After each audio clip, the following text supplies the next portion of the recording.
కళ. నీకు 4 ఓట్లు రాని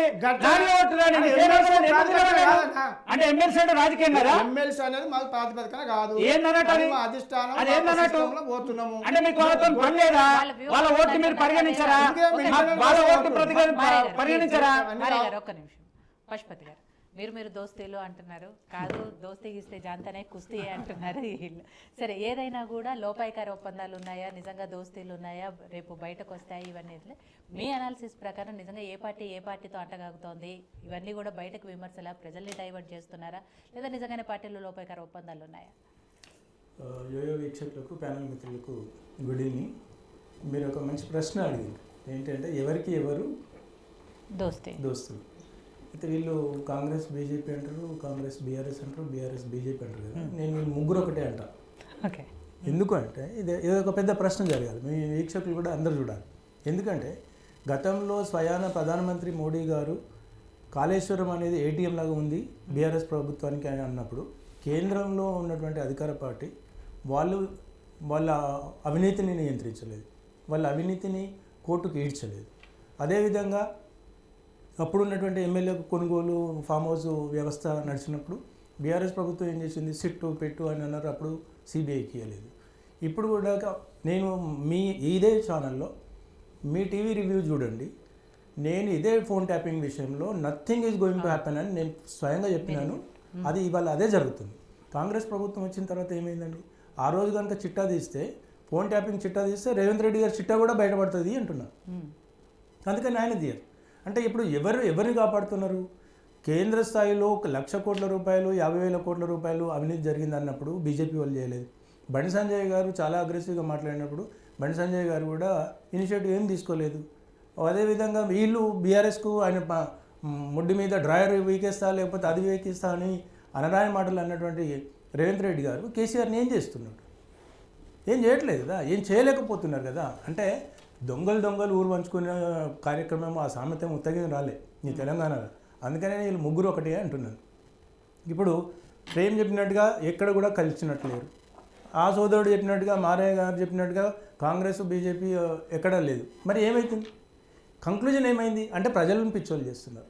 మీరు రోజుకు పొద్దున్న లేస్తే మీరు అపవాదులు ప్రతివాదం చేసుకుంటారు తప్ప కంక్లూజన్ ఏమైనా జరిగిందా?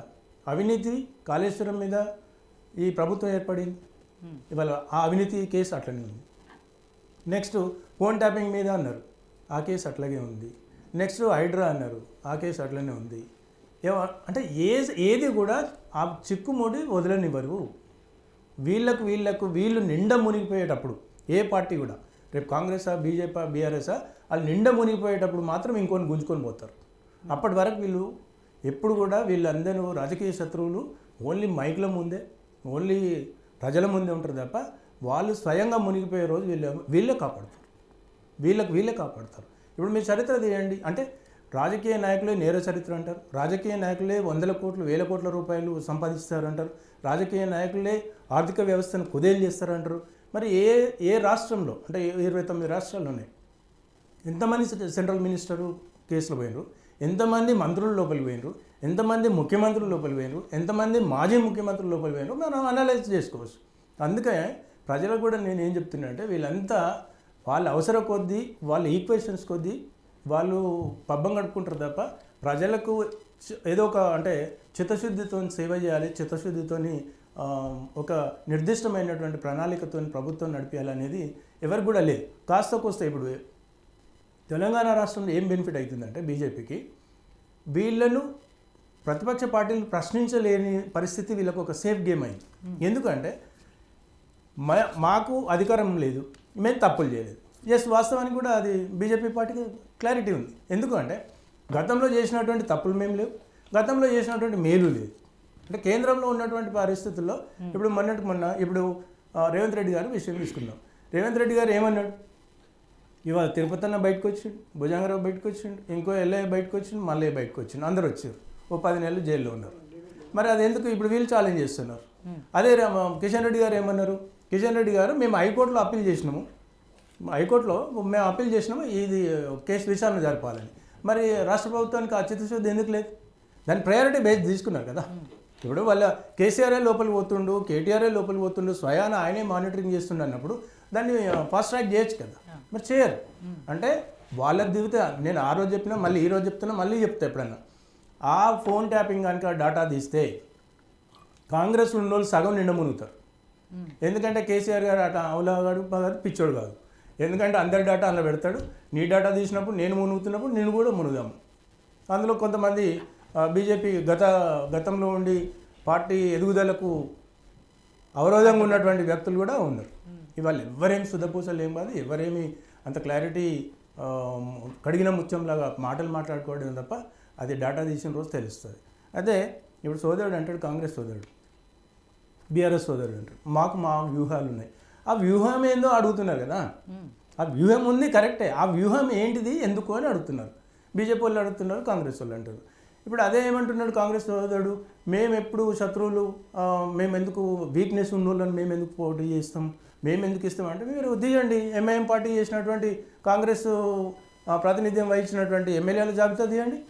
మొన్న ఎంఐఎం శాసనసభ్యుల మీద ఎవరిని పోటీ చేయించారు, ఎవరికి ఇచ్చారు, ఎంతమంది ముస్లిమ్స్కి ఇచ్చారు, ముస్లిం జనాభా ఎక్కువ ఉన్న ప్రాంతాల్లో మీరు ముస్లింలకు ఇచ్చారా, బీసీలకు ఇచ్చారా, ఎవరికి ఇచ్చారు శాసనసభ ఎన్నికల టికెట్లు? It is a clear cut indication కదండి. ఇప్పుడు గతంలో వైఎస్ రాజశేఖర రెడ్డి గారు ఉన్నారు. వైఎస్ రాజశేఖర రెడ్డి గారు ఉన్నప్పుడు అంబర్పేటలో జి కిషన్ రెడ్డి గారు ఉన్నప్పుడు ఎక్కడ అసలు ఎవరిని తెలుసు వాడు అంబర్పేట నుండి కాంగ్రెస్ నుండి ఎమ్మెల్యే పోటీ చేసినటువంటి వ్యక్తి. అంటే ప్రధానంగా వీళ్ళ ఈక్వేషన్స్ ఉంటాయి. దయచేసి నేను ఏం చెప్తున్నా అంటే, ప్రజలు మీరు వివేకవంతులు ఉండాలి, ప్రజలు మేల్కొనాలి. వీళ్ళు అంటే ఇప్పుడు రాయలసీమలో ఒక సామెత ఉంటుంది, వాడు చావడమా బతకడమా. ఆ పార్టీకి అసోసియేటా శత్రువా రెండిట్లో ఒకటి ఉండాలి. ఒక పార్టీకి ఐదర్ శత్రువుగా ఉండాలి, ఐదర్ పాజిటివ్గా ఉండాలి. ఇవాళ ప్రజలు కూడా ఈ త్రిముఖ పోటీలలో, ఈ త్రిముఖమైనటువంటి పార్టీ గేమ్లలో ప్రజలు కూడా ఎటు తేల్చుకోలేకపోతున్నారు. పాపం ఒక గ్రామంలో ఉంటే వాడు కాంగ్రెస్కో, బీజేపీకో, కమ్యూనిస్ట్కో ఏదో పార్టీకి అసోసియేట్ కావాలి, లేకపోతే ఆయన బతికనిచ్చేటట్లేరు. అంటే వాళ్ళ అవసరం కొద్దీ ఈ పార్టీలు వాడుకుంటున్నారు, వాళ్ళ ఎమోషనల్ గేమ్తో వీళ్ళు ఆడుకుంటున్నారు. అంతేగాని వీళ్ళలో చిత్తశుద్ధి లేదు. అయితే తెలంగాణ రాష్ట్రానికి వచ్చినప్పుడు బీజేపీ సోదరుడు అంటాడు, అయితే ఇక కాంగ్రెస్ సోదరుడు అంటాడు ఏమని, సోనియా గాంధీని నిండా ముంచినటువంటి బీఆర్ఎస్ చంద్రశేఖర్ గారిని నమ్మే పరిస్థితే లేదన్నారు. మరి మొన్న బీజేపీ పార్టీ అధికారంలో రాకముందుకు, ఎంపీ ఎలక్షన్స్ కాకముందుకు అంటే వీళ్ళంతా కూటమిలో లేరు. అంటే వాళ్ళు సభలు పెట్టుకున్నప్పుడు కేటీఆర్ గారు కూడా పోయింది కదా, మమతా బెనర్జీ ఉత్తరప్రదేశ్ ఆయన, కేసీఆర్ గారు ఇండి కూటమిలో పోయింది కదా. మరి నమ్మనప్పుడు మరి అక్కడ ఎందుకు పోయినారండి, అగనెస్ట్ బీజేపీకి ఎందుకు పోయినారు? అంటే అక్కడ ఆ రోజు కూడా చెప్పిన నేను, ఇది లుకల కూటమి. ఎందుకంటే ఒకరి మీద ఒకరి పెత్తనం నడిపేయడానికి ఈ బీఆర్ఎస్ టీఆర్ఎస్ చేసేటువంటి పెత్తనాన్ని మమతా బెనర్జీ ఊరుకోదు, లాలూ ప్రసాద్ యాదవ్ ఊరుకోడు, పెద్ద రాష్ట్రమైనటువంటి ములాయం సింగులు కూడా ఊరుకోరు, అఖిలేష్ యాదవ్ వాళ్ళు ఉన్నారు కదా, వాళ్ళందరూ అది అవ్వదు అని నేను ఆ రోజే చెప్పినాను. ఎందుకంటే పెద్ద రాష్ట్రం స్టాలిన్ గారికి బెస్ట్ అడ్మినిస్ట్రేటర్. మరి ఈ కేసీఆర్ గారి సారథ్యాన్ని వాళ్ళు ఎందుకు డైజెస్ట్ చేసుకుంటారు? అది ఆ రోజే కూలిపోతుందని చెప్పి అది ప్రాక్టికల్గా జరుగుతుంది. అంటే నేను స్నేహం ఎందుకు లేదు అని అన్నదానికి నేను ఎగ్జాంపుల్ చెప్తున్నాను.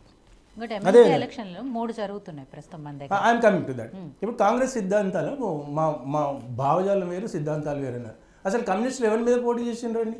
కమ్యూనిస్టులు ఎవరి మీద పోరాటం చేసిండ్రు తెలంగాణ ఉమ్మడి ఆంధ్రప్రదేశ్లో? సాయుధ తెలంగాణ పోరాటంలో ఇప్పుడు ఆంధ్రప్రదేశ్ ఇండిపెండెన్స్ వచ్చిన తర్వాత ఎవరు పోరాటం చేశారు, ఎవరు అధికారంలో ఉన్నారు? కమ్యూనిస్టులు ఎవరిని జెండాలు మోసినారు? మరి కమ్యూనిస్టులు కాంగ్రెస్లు కలిసి పోటీ చేయలేదు. కమ్యూనిస్టులు బీజేపీలు కలవలేదంటే ఒకే సిద్ధాంతం భావజాలం జర ఆపోజిట్ ఉంటుంది. మరి కాంగ్రెస్ల మీద వాళ్ళే కదా. ఇప్పుడు మరి మొన్న కమ్యూనిస్టులు కూడా బీఆర్ఎస్ పార్టీ మునుగోడు ఎలక్షన్స్లో ఆయన జెండాలన్నీ కమ్యూనిస్టులే కనిపించినాయి బీఆర్ఎస్తోని. మళ్ళీ అదే కమ్యూనిస్టులు ఇవాళ కాంగ్రెస్కు దోస్తైండ్రు. అదే కమ్యూనిస్ట్ అయినా ఇవాళ రేవంత్ రెడ్డి గారు అపాయింట్మెంట్ కూడా ఇస్తలేడని గగ్గోలు పెడుతుండు గుమ్మడి నర్సయ్య గారు. అంటే ఈ వ్యవస్థల నేను ఏమంటే నాకు ఎవరు శత్రువులు కాదు, ఎవరు మిత్రులు కాదు. ఈ 3 పార్టీలు ప్రజల్ని మోసం చేస్తున్నారు.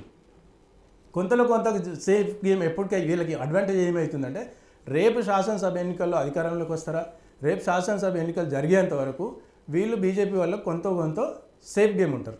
మేము మోసం చేసే అవకాశం మీరు ఇవ్వలేదు, వైస్ వర్సా. లేకపోతే మాకు పార్టీ పగ్గాలు ఇవ్వలేదు, మాకు ప్రభుత్వం ఇవ్వలేదు, మేము తప్పులు చేసే అవకాశం లేదు వాళ్ళిద్దరికే. ఎందుకంటే గతంలో నువ్వేం చేసినావు అని అంటున్నారు. కానీ వీళ్ళని అనే అవకాశం ప్రజలకు కానీ లేకపోతే ప్రతిపక్ష పార్టీలకు లేదు కదా. అందులో వీళ్ళు సేఫ్ ఉన్నారు. అదేవిధంగా ఇప్పుడు బీఆర్ఎస్ ఎత్తుగాడు బీజేపీ బొందగట్టాలి రేవంత్ రెడ్డి అన్నాడు. బీజేపీ అంటే మీరు సోదరుడు చెప్పాలి కాంగ్రెస్ ఎమ్మెల్సీ టీచర్స్ కంటెస్ట్ చేస్తారా ఎమ్మెల్సీ ఎలక్షన్స్? గ్రాడ్యుయేట్ ఎమ్మెల్సీకి పోటీ చేస్తున్నారు. ఎమ్మెల్సీకి చేస్తున్నారా? టీచర్ ఎమ్మెల్సీకి చేస్తున్నారా? ఎగ్జాక్ట్లీ. అంటే ఐఎమ్ కమింగ్ టు దట్. అంటే ఇప్పుడు మీరు బీఆర్ఎస్ వాళ్ళు పోటీ చేయకపోతే బీజేపీ వాళ్ళకి సహకరిస్తున్నారు. మరి ఒక అధికార పార్టీ ఉంది, అధికారంలో ఉంది, మీరు సంక్షేమం అన్నారు, మీరు ఉద్యోగస్తులకు డిఏ ఛాయ్ తాగినంత టైంలో పెంచుతా అన్నారు.